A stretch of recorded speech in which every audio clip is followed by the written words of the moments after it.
Have you ever wondered what's truly hidden in the simple things we take for granted, like an old wooden box? What if the things that matter most to us aren't flashy or expensive, but the memories and small gestures that shape our lives? This story is not just about a mother and daughter. It's about what we leave behind, what we cherish, and how the most unexpected moments can change our lives forever. In this video, you'll uncover a deeply emotional story of love, loss, and reflection that may make you rethink your relationships and the treasures you hold dear.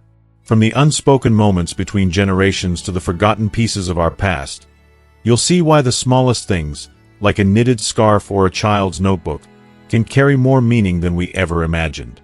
By the end of this video, you'll understand why it's so important to appreciate the present, cherish your loved ones, and recognize the hidden value in the things we often overlook. Stick around until the end to hear a life-changing lesson about what truly matters as we age, and why those simple moments could be the most precious gifts we ever receive. If you are not subscribed, I recommend subscribing and activating the notification bell so you don't miss any videos. Your support means a lot to me, and if you enjoyed this video, you can help me continue spreading the valuable lessons by liking and sharing it. If you like the topic of this video, please comment 1.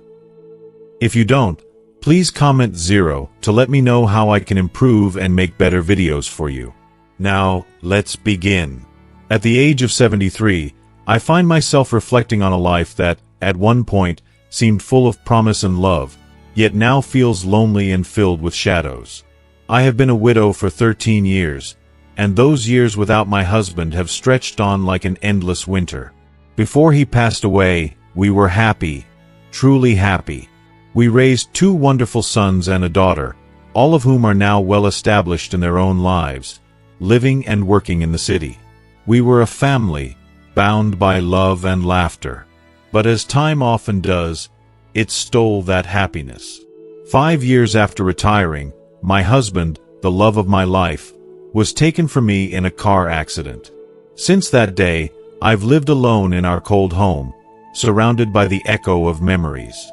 The house that once felt like a haven now feels like a prison.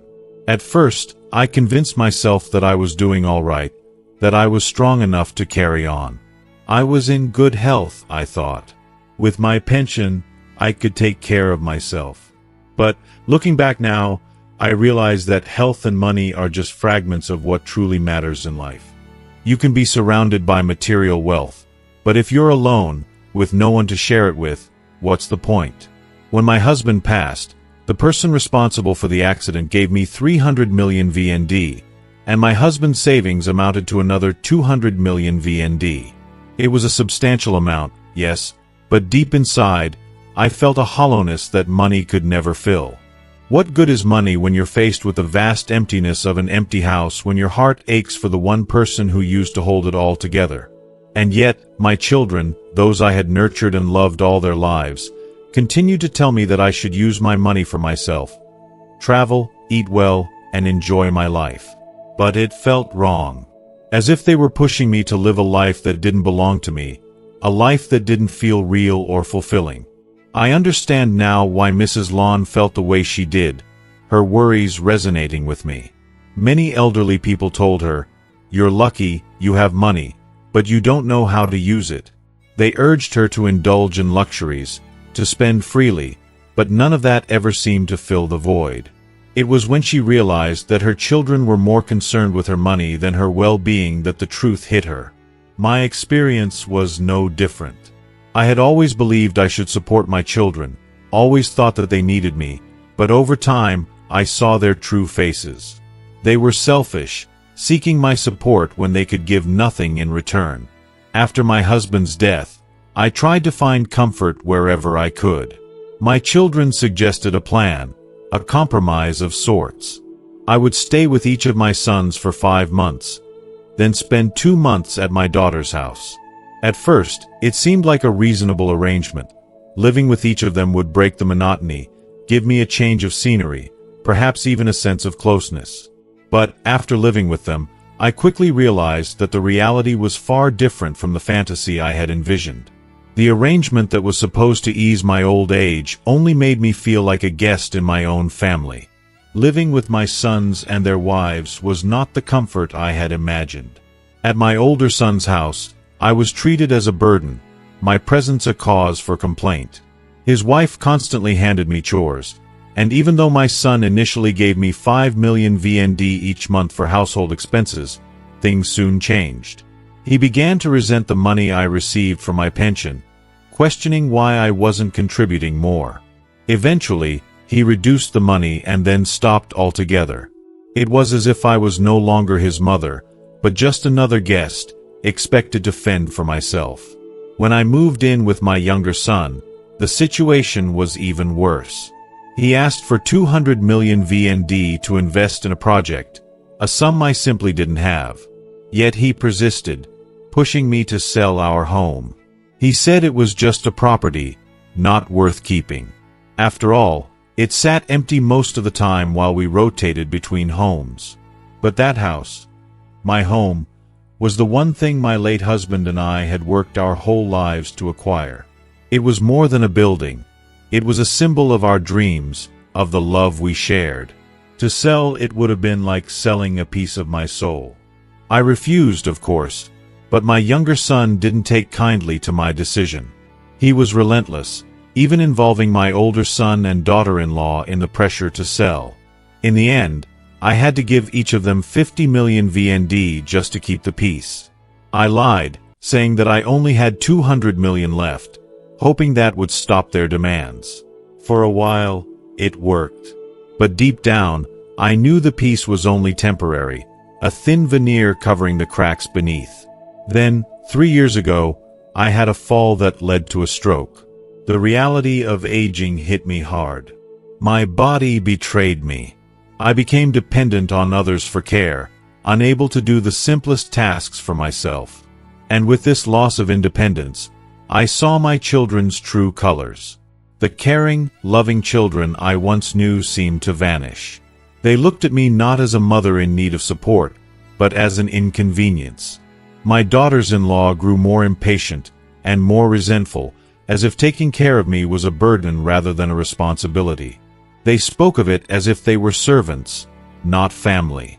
It breaks my heart to say this, but I've learned the painful truth. Family, in many ways, is not what we expect it to be. I never imagined that in my later years, I would feel more alone than ever, even with my children around me. I long for the days when I could count on them, when we were a family, bound together by love and shared memories. But now, I'm left to face the reality that in old age, we are often left to care for ourselves, even when we have given everything to others. The doctor had advised me to rest, to take better care of myself, and to focus on my recovery. Yet, when I moved into my son's house, instead of feeling cared for and supported, I felt like I was sinking deeper into despair. The house wasn't a home. It was a place filled with tension, judgment, and a constant undercurrent of frustration. I had hoped that in my time of need, my children would show some compassion, but instead, I was frequently scolded and criticized for the smallest things. It wasn't that I didn't understand they had their own lives, their stresses, but it felt like I was invisible to them, like my suffering didn't matter. I could feel my health deteriorating, my body growing weaker, not just from my illness but from the emotional strain as well. Every word, every glance, every unspoken moment seemed to drain my energy. How could I heal in such an environment? It was like my spirit was being crushed little by little. Then, as if things weren't already difficult enough, the suggestion came, sending me to a nursing home. The very thought of it made my heart race with panic. I had always imagined old age differently. I had dreamed of growing old with dignity, in the comfort of my own space, surrounded by love and respect. But a nursing home? It felt like a prison, a cold, impersonal place where you were just another number. The idea of being locked away from everything I knew and loved, terrified me. I refused to let that be my fate. I made a decision that day, a decision to reclaim my life, to regain my independence. I would return to the countryside and hire a caretaker. At least there, I could have some peace, some control over my own life. If you are still watching this video and find these lessons useful, please comment 1 below to let me know that you are still here with me. When I told my children, they immediately objected. "You don't need to spend money on that," they said. "Stay here with us." But I had lived with them long enough to see the truth. They weren't concerned about me. They were concerned about money, convenience, and their own lives. They didn't want to deal with the burden of caring for me. Even if I gave them everything and poured out all my savings, they wouldn't truly care for me. I was just another obligation to them, something to manage, something to bear.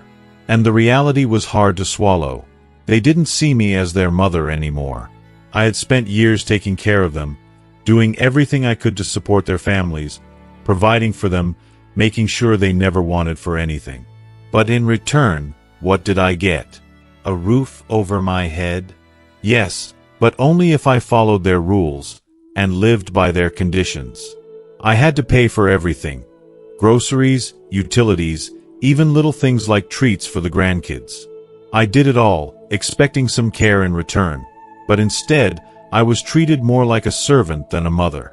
I had become invisible, my needs completely disregarded. I wasn't asking for much, just some kindness, some respect, some acknowledgement. But instead, I felt the harshness of their indifference, the coldness of their priorities. That was when I realized, no amount of money or property would change how they saw me. They would take whatever I gave them, but they wouldn't take care of me. And that truth hurt more than anything. So, I stood firm. I told them I was going back to the countryside, to a place where I could rest, recover, and live without the constant tension. I would hire my help and pay for my care, and no one would have to worry about me. They didn't like it, but in the end, they had no choice but to let me go. And as soon as I returned to the countryside, something incredible happened. Within months, I began to feel better than I had in years. My health improved rapidly. I could walk again.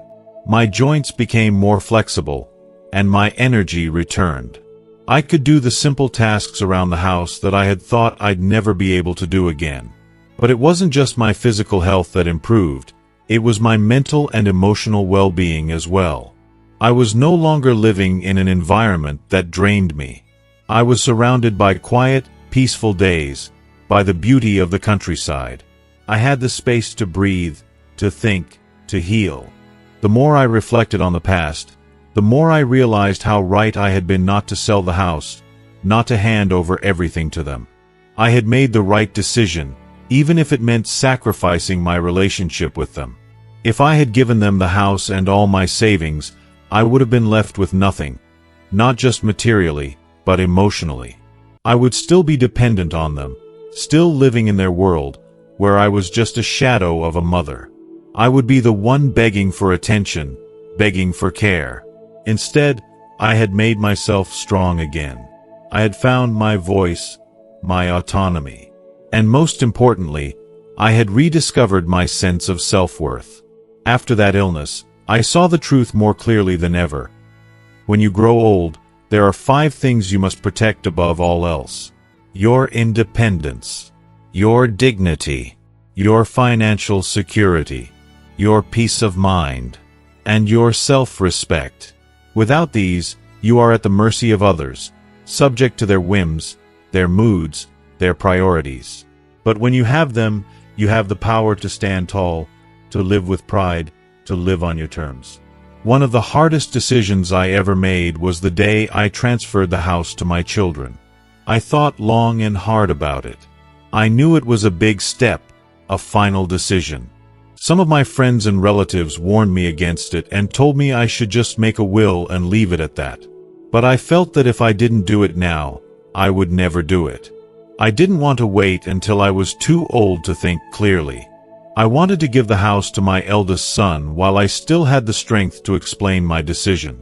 I wanted him to have it so he could manage our family's rituals and responsibilities. I wanted him to be the one who took charge of the family because he was the eldest. I also planned for my younger children to inherit the land. It seemed fair, or so I thought. I told them I wouldn't leave anything for myself. I made it clear that I was depending on them to care for me as I grew older. They promised me they would take care of me together, that they would share the responsibility. At first, I believed them. I was naive. But after the transfer, everything changed. The warmth they had shown me before quickly faded into indifference. Before I transferred the property, they would check in on me and ask how I was doing. But once they had the house and the land, they stopped asking. They stopped caring. At first, I stayed with my eldest son. For the first few days, everything seemed fine. He and his wife were kind, attentive even. But soon, things began to change. They were distant and impatient. When I was sick or in pain, not one of them asked how I was doing. It was as if I was just another piece of furniture, something to be ignored when it wasn't needed. I moved in with my second and third sons, hoping things would be different, but they weren't. They were angry at me for giving the house to their older brother, and I could feel their resentment in every conversation, in every glance. They didn't see it as their duty to care for me. They resented the fact that I had decided to give the house away. It took me a while to see it, but eventually, the truth was undeniable. By giving them everything, I had lost everything. I had lost their respect, their love, and most of all, their care. My house, my money. None of it mattered in the end. I had become just another burden to them, something to be managed rather than someone to be loved. And that, more than anything, was the hardest lesson to learn. When you grow old, you must protect these things above all else. Your independence, your dignity, and your sense of self. Never depend too much on your children, because in the end, it is only you who can truly care for yourself. Hearing my children's words, I couldn't hold back my tears. The weight of their indifference felt like a deep wound in my heart. For the past few months, I've been moving from one son's house to another, a temporary guest in my own life. Even though I am the rightful owner of my own house, I feel like I've lost myself somewhere along the way. I feel lost, abandoned, and utterly invisible. I mistakenly believed that, as a mother, I could always rely on my children, and that they would take care of me as I once took care of them. But now I see the painful truth. I failed to protect myself, and unknowingly, I placed myself in a vulnerable position where I'm now dependent on their kindness, which often feels more like an obligation than a choice. After sharing my story, I was overwhelmed with the sympathy of others, many of whom shared similar heartache. Their stories echoed my own, and it was as if a veil had been lifted, exposing the raw vulnerability that many of us, as parents, hide behind the facade of wanting to be loved and needed. It's a humbling, almost shameful realization, but it's the truth. I've met people who are 90 years old, thriving independently with the help of hired caregivers. These people radiate confidence and comfort, enjoying their lives on their terms. I've witnessed the difference in how they live compared to those who have surrendered everything to their children. One elderly man, someone I know, gave everything to his son and daughter-in-law, only to become a shadow in his own home. He would sit alone by the stairs, eating his meals in solitude while the rest of the family gathered together, laughing and sharing. It's a bitter reality, but it cannot be ignored. I've seen it with my own eyes, and it's a lesson I can't afford to forget. I've come to a hard decision, a resolution that brings me some sense of peace. I will transfer my house to my children, but only after I'm gone. And even then, I will update my will according to how they treat me in my final years. I can no longer blindly trust that my children will care for me as I care for them. It's not about being selfish. It's about ensuring that I am not left to wither away in a position where I am at the mercy of their generosity. There are professional caregiving services now, and sometimes these caregivers provide a level of care that is far more attentive than what children offer. They are trained to assist us in our most vulnerable moments, while our children, no matter how well-intentioned, are often too busy with their own lives. Money, in this stage of life, becomes something far more powerful than it ever seemed before. If parents have assets, Those assets should be used to provide for themselves, not handed over to children prematurely. Parents should not transfer their wealth while they are still alive, because doing so puts them in a powerless position, reliant on their children's goodwill. The wise parent keeps their assets close, using them for their well-being, and leaving whatever remains when they are gone. This isn't about being cold-hearted. It's about ensuring that there is enough left to pay for the care they will need in their final years. If children are ungrateful, it's often only when the elderly have something of value that they will show respect. Unfortunately, in large families, there's a tragic irony at play. Parents give everything to their children, only to be left with nothing. And even in wealthier families, where children might fight over inheritance, their care for their parents is often less about gratitude and more about greed. It's a hard pill to swallow, but it's a truth that cannot be ignored. If you want a peaceful old age, you must hold on to your assets, not to hoard them, but to ensure that when you can no longer care for yourself, you won't be left in a position of dependence. The second lesson I've learned is perhaps the hardest one to accept. Don't live with your children. It's a difficult truth, but it can prevent so much pain and so much conflict. Mrs. Men, a woman nearing 70, should be spending her retirement years surrounded by peace and love. Instead, she is caught in a bitter, exhausting cycle. She has 4 sons and 2 daughters, and when she was younger, she sacrificed everything to raise them. Now, however, her 4 sons avoid caring for her, only taking turns in the most begrudging, half-hearted way. There was a time when she stayed with her eldest son, and while there, she was bitten by a dog. She had to depend on him for a few days, but it was clear that his family was not happy about it. She then moved on to her 2nd and 3rd sons, but it was always the same, a few days of care, and then she was moved again. The most painful part of it all was the tension with the daughters-in-law. Mrs. Men, despite her deep love for her children, found herself constantly awkward in their homes. She loved her sons with all her heart, but their wives made her feel like an outsider in her own family. She had to endure the unspoken rivalry between the brothers, each vying for the easiest way out, each avoiding true responsibility.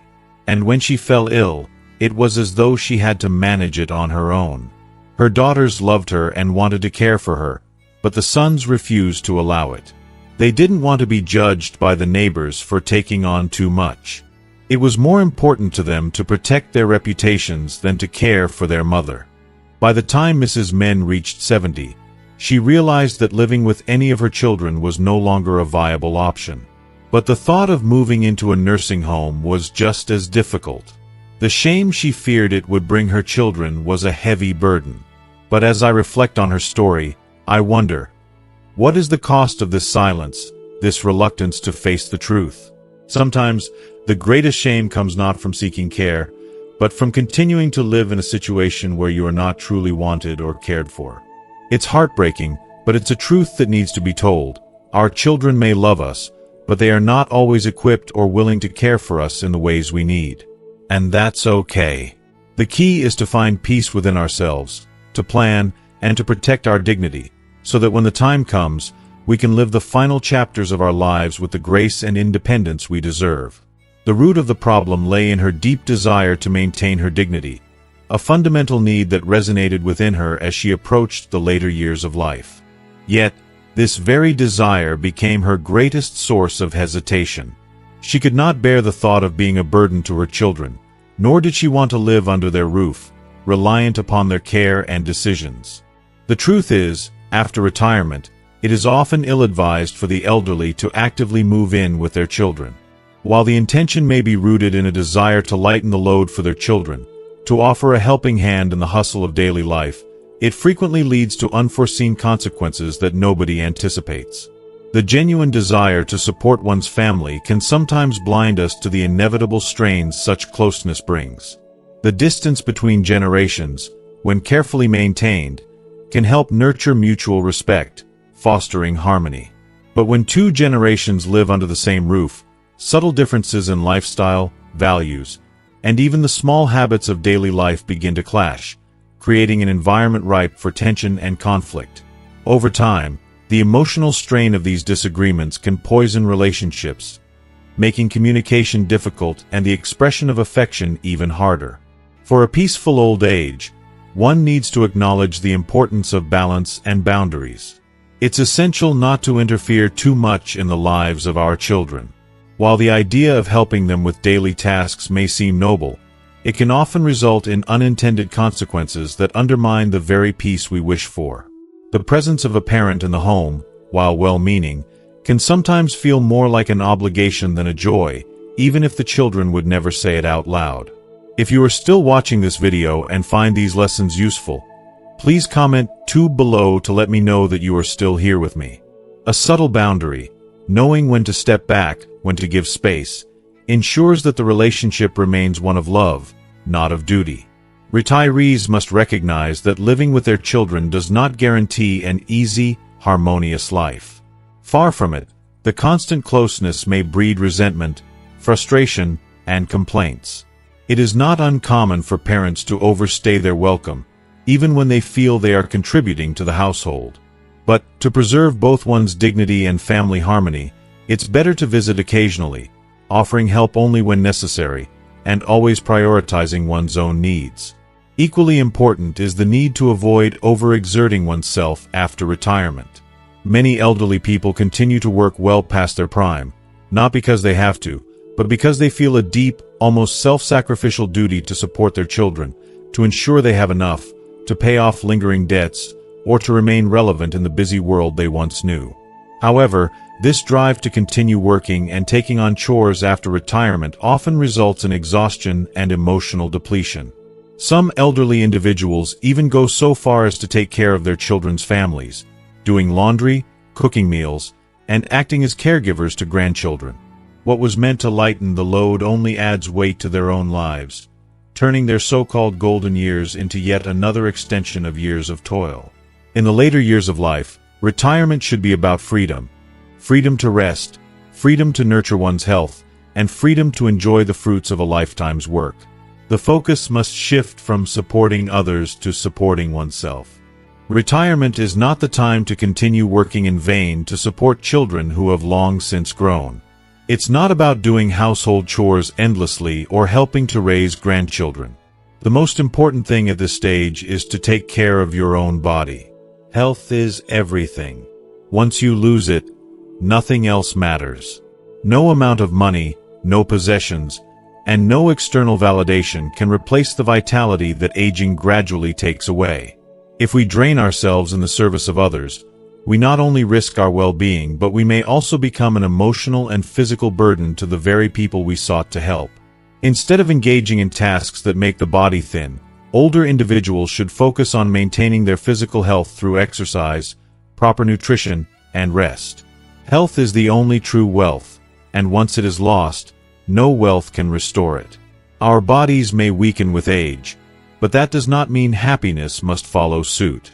If we organize our retirement years with intention and care, we can still find deep joy and fulfillment, living peacefully in our own space, away from the busy lives of our children. We can craft a life that honors our needs, desires, and independence while remaining connected to our loved ones in meaningful, non-obligatory ways. The story of Ill Live Well, Mom beautifully captures the delicate dance between mother and daughter, both so close, yet so different. As the daughter smooths the edges of her shirt, applying a bit of lip balm before spinning around in front of the mirror, she is met with her mother's gentle, almost wistful observation. "You look beautiful, but the neckline is too deep." The daughter laughs, a carefree sound that reflects the generational divide between them. "Mom, it's not like that anymore. We don't need to be so modest," she teases, clearly unaware of the deep-seated cultural values her mother holds dear. Her mother says nothing but simply retreats to the kitchen, a place of quiet refuge. The daughter follows, reaching for a plate of freshly cut watermelon her mother had prepared, but before taking a bite, she teasingly asks, "Aren't you afraid you'll ruin your lipstick?" The moment is light-hearted, but it speaks to the unspoken bond they share. Her mother's concern is genuine, but she lets the daughter have her way, perhaps understanding that the world has changed, and so has her daughter. "This lipstick was a gift from someone in Thailand," the daughter responds, brushing off the concern with an easy laugh. The mother, surprised by the extravagant gift, can only say, "Really?" And in a final tender gesture, the daughter kisses her mother's cheek, saying, "All right, I'm going now." What's poignant about this exchange is how, over the years, the daughter has grown into her own woman. The older she gets, the more she resembles her mother, not just in looks, but in the strength of character. She's more beautiful than her mother in the traditional sense, with her modern, fashionable clothing and career success.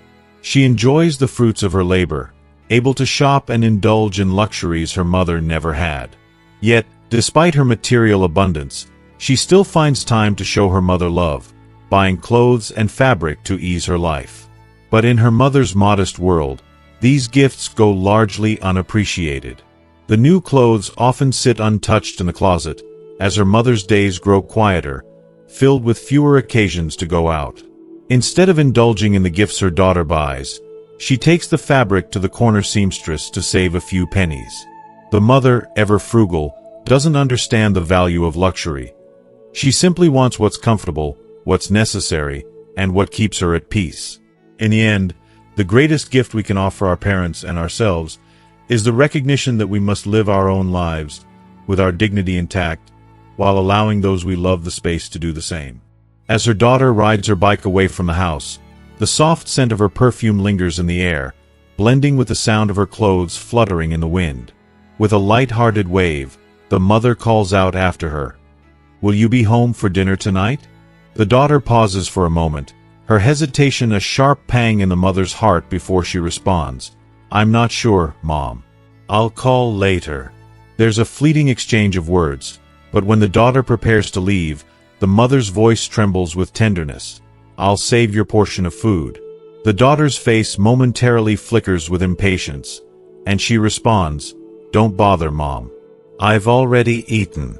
If I eat again, I'll just get fat." And with that, she rides off, her figure growing smaller and smaller until it's swallowed by the distance. The mother stands still for a moment, watching her daughter's departure, feeling a deep emptiness settle in her chest.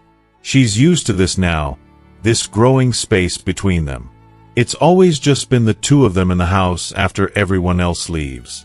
Her younger siblings, her husband, who's usually gone by the time the kids leave for school, and only her and her daughter left to share the quiet of the house. These days, dinner is always for two, just her and her daughter. Once, when her daughter was younger, she used to keep dinner warm for her, anticipating her late return from school. But more often than not, her daughter would already have eaten somewhere else.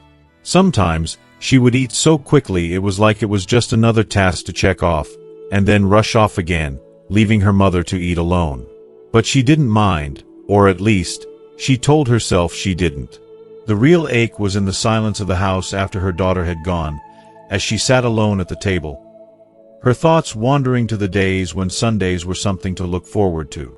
Sundays were the one day when her daughter might stay home, but even then, she was often out shopping, hanging out with friends, or off to some adventure. Camping, fishing, always something, always somewhere else. Her mother would suggest, gently, that she spend more time at home, but the words never seemed to reach her. The daughter would just laugh it off, distracted by the noise in her world that seemed so much louder than her mother's quiet. But there were still moments, small moments when they could be together. Her daughter adored crab noodle soup and fried fish, and those Sundays when she came home, her mother's heart swelled with joy. She would wake up at the crack of dawn, head to the market, pick out the best crab she could find, and call her daughter to help. But her daughter, too engrossed in her phone or computer, would only rush her, urging her to hurry so she could get back to whatever world she had retreated into. Afterward, when the meal was ready, the mother, eager to show her daughter her new outfit, a gift she had saved up for, would ask, "How does this look?" But her daughter, still glued to her screen, barely looked up, offering a distracted, "It's nice, Mom, but a little old-fashioned." The word stung, a pang of disappointment that cut deeper than she cared to admit. She looked at the new clothes she had bought, the first new thing she'd had in years, and felt an overwhelming sense of futility. "I stay here, and you leave. What's the point of having these new clothes?" she thought to herself. A few years ago, I had nothing to wear at all. Her daughter, oblivious to the weight of her words, only shook her head and muttered, "Mom, you always talk about being poor." It wasn't the words, but the distance behind them that hurt. Her mother treasured the quiet moments with her daughter, the moments when they could be together in small ways, like when she would gently ask her to comb her hair, and at first, her daughter would resist, but eventually give in. It was in those moments that her heart would soften, and she would touch her daughter's hair, realizing how much of it was now streaked with gray. And in that brief silence, a tear would slip down her daughter's cheek, a tear she quickly tried to hide. Her heart cracked, seeing her daughter's vulnerability, but she couldn't bring herself to ask why. She only scolded softly, "You're such a crybaby," before her daughter, embarrassed, ran to grab a towel and then came back to hug her tightly, a quiet apology in the embrace. The daughter, exhausted from the world outside, would lay down, and her mother would settle beside her, gently feeling her frail body, whispering, "You've lost weight." It was said with concern, but also with sadness, as her hands traced the shape of her daughter's body, feeling how thin it had become. She kissed her daughter's hand, the touch faint but full of love, and as the mark on her lips quickly faded, the daughter, reassured by the warmth, tried to convince herself that her mother was still strong. It wasn't much, these small moments, but they were hers, and in them, she found something to hold on to. Something she wasn't ready to let go of just yet. The daughter had always loved ginger tea, savoring its warmth and the subtle spice that lingered long after each sip. Her mother, noticing how much her daughter adored it, had taken to soaking ginger for hours, just to make the perfect cup for her. Yet, when the tea was finished, a small amount of ginger still clung to the glass. For her mother, there was no such thing as waste. With a gentle, purposeful motion, she began to turn the leftover ginger into jam, her hands moving with practiced ease. The daughter, still feeling a bit like the child she once was, picked up a small dollop with her fingers and popped it into her mouth. It was tangy, a bit bitter, and yet sweet, just like life, she thought. She smiled softly, feeling a flicker of deep connection between herself and the simple jar of jam her mother had made. "It's sweet and sour, a little bitter, just like life," she murmured aloud, not quite realizing how profoundly true those words were. Her mother, busy in the kitchen, glanced up at her with that familiar look of gentle concern. "Who taught you to talk like that?" she asked, a hint of confusion in her voice. The daughter grinned, feeling a pang of bittersweet nostalgia. "Mom, I'm not a child anymore," she replied, but even as the words left her mouth, she felt the weight of them.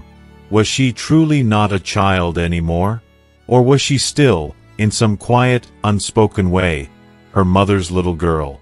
The mother's eyes softened, and in that moment, the daughter saw the cracks of age showing through. Tired eyes, the slow movements, the forgetfulness creeping in. Only moments before, her mother had scolded her, concerned over the waste of a few leftover crumbs of jam. "You're wasting so much, it's a sin," she'd said, her voice laden with the weight of years of frugality and survival. But the daughter couldn't help but laugh. "Mom, if what you said were true, so many people would have died by now," she joked. But even as she said it, a part of her knew the truth was darker, more complicated. Why did people who misused their power and hoarded wealth still thrive? She thought of the corrupt officials who stole public funds, their lives of lavish excess untouched by any consequence. Why hadn't heaven struck them down yet? But her mother didn't understand. "Why do you talk like that, my child?" she asked, looking at her son as though for an explanation. The daughter didn't answer, because, in that moment, her thoughts were somewhere else, lost in the injustice of the world. And yet, she knew there was no reason to burden her mother with those dark thoughts. Her mother had always kept a small wooden box, simple, unassuming, but with a shine that spoke of years of care. It had been there for as long as the daughter could remember, tucked away and always locked.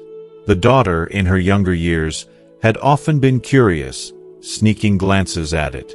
She had asked her mother more than once, "What's inside?" Her mother's response was always the same. "When the time is right, I'll let you have it. But as the years went by, the daughter, with her impatience and curiosity, had learned to stop asking. She'd learned to leave it alone, to respect the unspoken silence between them. One morning, as the daughter prepared to leave for the day, her mother asked, as always, "Will you come home to eat today?" Sometimes the daughter, already running late, would brush off the question with an impatient, "I don't know yet." But that day, when she looked into her mother's tired eyes, she saw something, a quiet plea, a longing that spoke volumes. The daughter, feeling a wave of tenderness wash over her, sighed and replied, "I'll come back, Mom. Please make me some tomato soup with stuffed meat, okay?" Her mother's face brightened immediately, her heart lifted by the simple request. "All right, I'll make it. I'll even prepare some bread for you. Don't eat from the street vendors. It's expensive and unsanitary." If you are still watching this video and find these lessons useful, please comment 3 below to let me know that you are still here with me. The daughter, still in a hurry, gave her mother a quick hug before leaving. But that day, something felt different. Despite her rush, she felt restless, as though something important was hanging in the air. She kept checking the time, her heart heavy with a sense of urgency she couldn't explain. As the clock ticked closer to 6 p.m., she finally decided to leave the review session early. As she walked out of the building, a flower vendor caught her eye, selling dozens of fresh roses. She bought a bunch, thinking she could bring them home for her mother. When she arrived home, the house was strangely quiet. Her mother wasn't waiting at the door, as she always did, with that soft smile that made everything feel safe. Her heart skipped a beat. "Mom," she called out, a flutter of worry rising in her chest. She ran to the kitchen, her eyes frantically scanning for any sign of her mother. There, on the table, was a spread that could have only been made with love: a steaming bowl of rice, a pot of stuffed tomatoes still warm, a cup of ginger tea, and a plate of spicy ginger jam. But her mother wasn't there. "Mom, where are you?" The daughter's voice trembled as she called, rushing to her mother's bedroom. And there she was, lying in bed, still and unmoving. At first, the daughter thought she was just resting, but as she called her again, a cold, sinking feeling filled her chest. Her mother's hand, once warm, was now cold and stiff. A scream tore from the daughter's throat, and she scrambled to call for an ambulance, but deep down, she already knew it was too late. Her mother, the one who had cared for her, who had made her meals with such devotion, was gone. The shock was overwhelming. The daughter couldn't comprehend it. How could this be real? Her mother had just cooked for her, had just spoken to her with love and care, and now she was gone. The daughter's body felt heavy, like it no longer belonged to her. When her father and younger sibling arrived to bring her home, she couldn't even muster the strength to walk. When she stepped into her mother's room, her gaze landed on the wooden box, sitting on the shelf just as it always had. She felt a tremor in her hands as she reached for it, unlocking it with a key her mother had kept hidden beneath the bed for years. Inside, she found pieces of her mother's heart, her love, her sacrifices, and their shared history. A pink knitted scarf her mother had made, the very one the daughter had once rejected for being too rustic. Beneath it was a small knitted sweater from her childhood, folded neatly with her name embroidered on it. And then, there was a notebook, her first-grade handwriting, awkward and clumsy, yet undeniably her.